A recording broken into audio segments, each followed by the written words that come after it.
नमस्कार, सत्यदर्शन न्यूज मध्ये आपले स्वागत आहे. मी पायल शहा. एक नजर टाकूया आजच्या ठळक घडामोडीवर. उपमुख्यमंत्री अजितदादा अनंतात विलीन. महाराष्ट्राचे उपमुख्यमंत्री अजित पवार यांचा 28 जानेवारी 2026 रोजी बारामती जवळ विमान अपघातात दुर्दैवी मृत्यू झाला.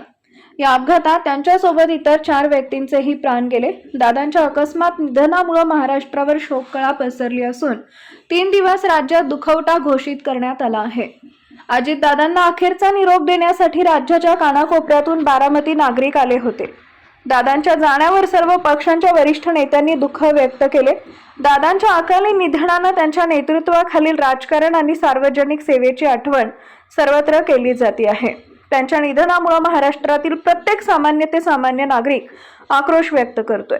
अजितदादांनी आपल्या कर्तृत्वाच्या बळावर राज्याच्या राजकारणावर ठसा उमटवला होता, म्हणूनच त्यांची अकाली एक्झिट सर्वांसाठी चटका लावणारी ठरली आहे.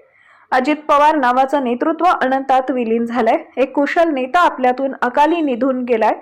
राज्यातील अजित पर्व संपलंय.